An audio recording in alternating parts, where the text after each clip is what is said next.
But first, we are just days away from the French presidential election. It's been a campaign unlike any other. Much of the focus been on whether the far-right National Front Party and its candidate, Marine Le Pen, could indeed make it to the Elysee or the presidential palace.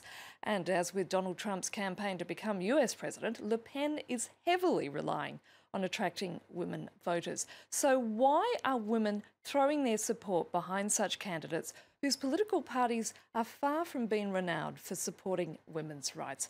Joining me to discuss this today is French feminist and founder of a women's rights group here in France, Les Glorieuses, Rebecca Amsellin, and also American journalist and author Cathy Young, who recently penned a piece for foreignpolicy.com on exactly this subject. Thanks to both of you for joining us.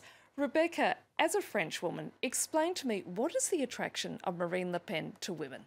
To be honest, I don't really know, but what I know is that a couple of years ago, Marine Le Pen started to woo with female electorate because she understood that to be elected, she needed more women to vote for her.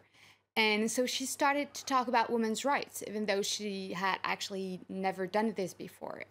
She started with the mass sexual assault, in Germany during New Year's Eve 2016. And she said that, for instance, immigration was a threat to women's rights. So she didn't become an advocate of women's rights. She just decided to use this issue to push her own agenda. Cathy, this is not so much as a women power scenario many feminists would have predicted or wanted, where far-right parties are increasingly attracting the female vote.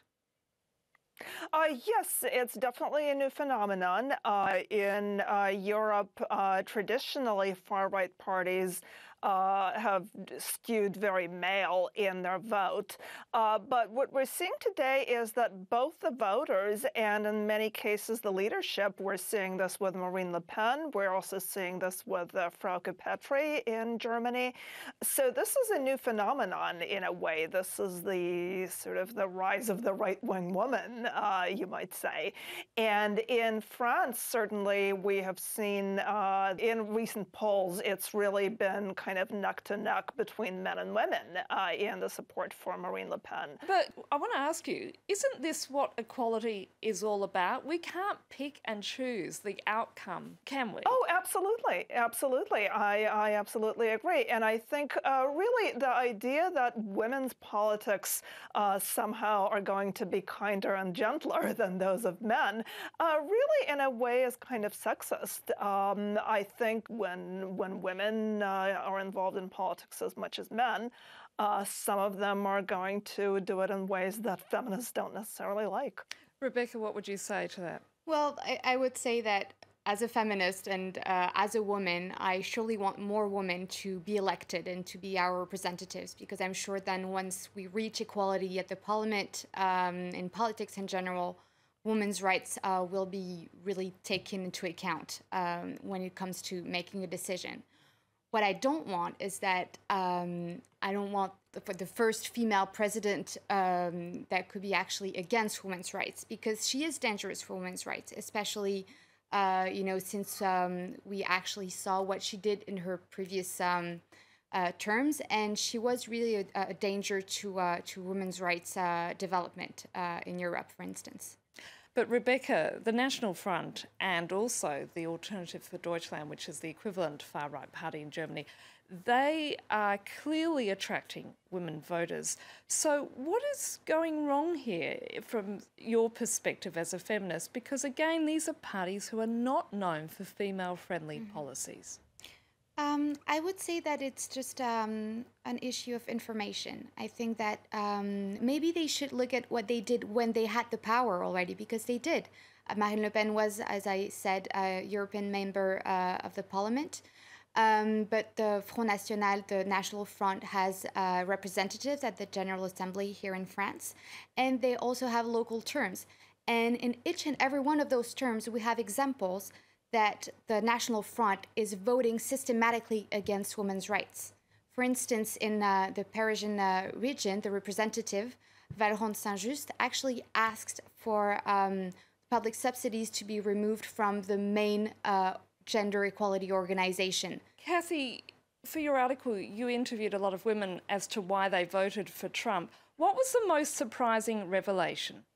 Probably the most surprising thing was how many different reasons people had for voting for Trump. The women that I interviewed, they were definitely women who saw themselves as committed to women's rights. And they were able, in a variety of ways, to reconcile that with Trump's reputation for, saying and doing very sexist things. I also really came away surprised by how well they were able to articulate those reasons. I mean, these were really deeply held positions in many cases. Has the women's movement failed in the sense that women's rights are not seen as being important or relevant? Kathy, what would you say to that? Oh, no, I certainly wouldn't say that the women's movement failed. I think that women have different visions of women's rights. I mean, I thought it was interesting when Rebecca mentioned the National Front deputies voting against subsidies to a gender equality organization.